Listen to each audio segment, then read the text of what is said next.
Hello, हाय, नमस्कार. तर एका व्हिडिओमध्ये तुमचे स्वागत आहे. तर आज जिमवरून येतानाच भाजी वगैरे घेऊन आलेली आहे. छान काकडी, सलाडसाठी काकडी, टोमॅटो वगैरे घेऊन आलेले. तर अंघोळीला पाणी लावायच्या आधी जरा वेळ झालेला, त्यामुळे स्वयंपाकाची तयारी केली. चपातीचं पीठ वगैरे मळून ठेवलं.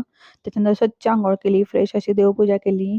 तर आज ताजी-ताजी भेंडी मिळाली, त्यामुळे आज भरून भेंडी करायचं ठरवलेलं. तर अशा भेंड्या धुवून मी ठेवलेल्या सुकवत आणि त्यानंतर त्या स्वच्छ पुसून घेतल्या. त्याच्यानंतर त्याच्यामध्ये असे छोटे-छोटे काप करून घ्यायचे. आपल्याला भरून भेंडी करायची आहे. खूप छान लागते ही. तर त्याच्यासाठी आपण मसाला घ्यायचा, शेंगदाण्याचं कूट घ्यायचं, हळद घ्यायची, थोडीशी आमचूर पावडर, चटणी आणि मीठ घालून ते मिक्स करून घ्यायचं. त्याचा गोळा होण्यासाठी त्याच्यामध्ये थोडंसं तेल घालायचं आणि थोडासा लिंबाचा रस पिळायचा. तर त्याची खूप टेस्ट छान लागते. तर ते सगळं मिक्स करून घ्यायचं. त्या भेंड्या कापलेल्या असतात त्याच्यामध्ये मध भरायचे. असे 2 भाग करायचे नाहीत. मधला भाग फक्त कापायचा. अशा भेंड्या वगैरे भरून घेतल्या. थोडंसं तेल घालायचं. कढईमध्ये जिरे, मोहरी टाकायची, थोडासा हिंग टाकायचा आणि त्याच्यानंतर त्या भेंड्या छान अशा परतून घ्यायच्या.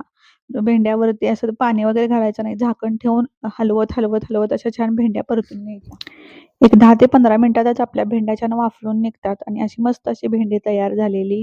तर ही खूप छान खायला लागते भाकरीबरोबर. माझ्याकडे भाकरीचं पीठ नव्हतं, त्यामुळे मी चपाती केलेली आणि छान ताकाची कढई केलेली. आजच्यापुरतं एवढंच. थँक